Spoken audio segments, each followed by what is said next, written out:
السلام علیکم ورحمۃ اللہ وبرکاتہ۔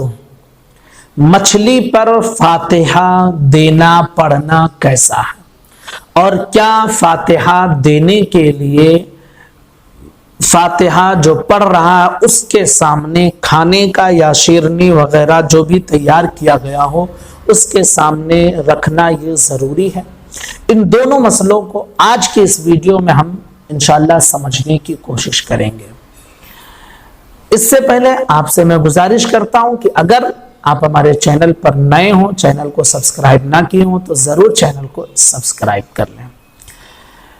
کوئی بھی طیب حلال پاک چیز، سامان، کھانے پینے کی کوئی بھی چیز ہو، جس چیز پر آپ فاتحہ دلانا چاہتے ہیں اس کے لیے ضروری ہے کہ وہ حلال ہو، پاک ہو، صاف ہو، یہ ساری چیزیں ضروری ہیں۔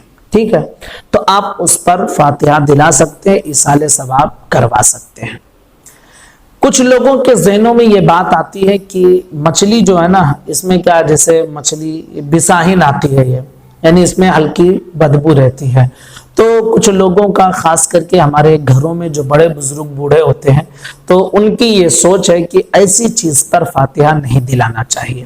یاد رکھیے کہ جب وہ مچھلی آپ نے تیار کی ہے پکا کر کھانے کے لیے، تو جب آپ کے کھانے کے لیے وہ جائز ہے تو اس پر فاتحہ دینا جائز کیوں نہیں ہوگا؟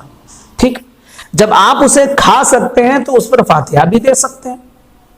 اب یہ سوچنا کہ اس کو ہم کھا سکتے ہیں لیکن اس پر فاتحہ نہیں دے سکتے، یہ غلط مزاج اور غلط سوچ ذہنوں میں بیٹھی ہے۔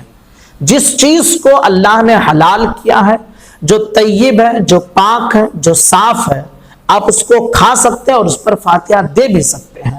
تو چاہے مٹھائی ہو، چاہے شربت ہو، چاہے زردہ ہو، چاہے کوئی حلوہ بنائے ہو، چاہے آپ کھانا تیار کیے ہو جس میں گوشت پکائے ہو، چاہے مچھلی تیار کیے ہو، ہر اس چیز پر جو پاک صاف حلال ہے اس پر آپ فاتحہ دے سکتے ہیں اور یہ جائز ہے۔ ٹھیک ہے، یہ بڑے بوڑھوں کا اپنا قول یہ ان کے پاس رہے گا کہ مچھلی پر فاتحہ نہیں دے سکتے، یہ کون سی بات ہے؟ جب اسے کھا سکتے ہیں تو فاتحہ بھی دے سکتے ہیں۔ یار یہ کیسی سوچ لوگوں نے ذہنوں میں بٹھا لی ہے۔ ٹھیک ہے، تو جب آپ اسے کھا سکتے ہیں تو اس پر فاتحہ بھی دے سکتے ہیں، یہ آپ ذہن میں بٹھا لیں، اور بلکہ اس رواج کو ختم کرنا چاہیے اپنے معاشرے سے، کہ کچھ لوگوں نے اس طرح رائج کر دیا اور اسے لیے بیٹھے ہوئے ہیں، اور کچھ گھروں میں تو دیکھا کہ باقاعدہ وہ مچھلی پہ فاتحہ ہی نہیں کرواتے ہیں، بولتے ہیں فاتحہ، یعنی اگر گھر میں مچھلی بنی ہے تو وہ فاتحہ کے لیے کوئی الگ چیز رکھتے ہیں، مچھلی نہیں رکھتے ہیں۔ یہ غلط سوچ ہے، مچھلی پہ بھی فاتحہ ہو سکتی ہے۔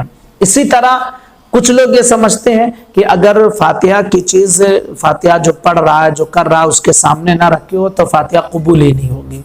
بھائی ایصال ثواب ہے، قرآن شریف پڑھا جاتا ہے، اب سامنے اگر کسی نے کھانا رکھ دیا ہے تو بھی ایصال ثواب ہو جائے گا، یعنی جس پر فاتحہ کروانا، چاہے وہ کھانے کی چیز ہو، چاہے مٹھائی ہو، چاہے شربت ہو، جو بھی چیز اگر سامنے رکھا ہے تو یہ بھی اس کے ذریعے بھی ایصال ثواب ہو جائے گا، اور اگر سامنے نہیں ہے تو بھی ایصال ثواب ہو جائے گا، کیونکہ مقصد جو ہے نا، جو کھانا آپ نے تیار کیا اور جو کچھ پڑھا گیا ہے اس پر جو اجر اور ثواب ملے، سب کے بزرگان دین، نبی، ولی اور مرحوم کے نام ایصال ثواب کرنا رہتا ہے۔ تو اب ایسا تو ہے نہیں کہ وہ سامنے رکھا ہوا رہے گا تو ہی ایصال ثواب ہوگا اور اگر دوسری جگہ ہو تو ایصال ثواب نہیں ہوگا۔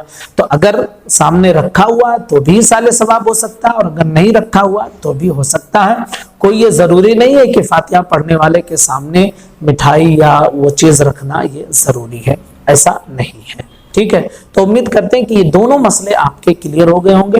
گزارش ہے زیادہ سے زیادہ لوگوں تک اس کلپ کو شیئر کریں۔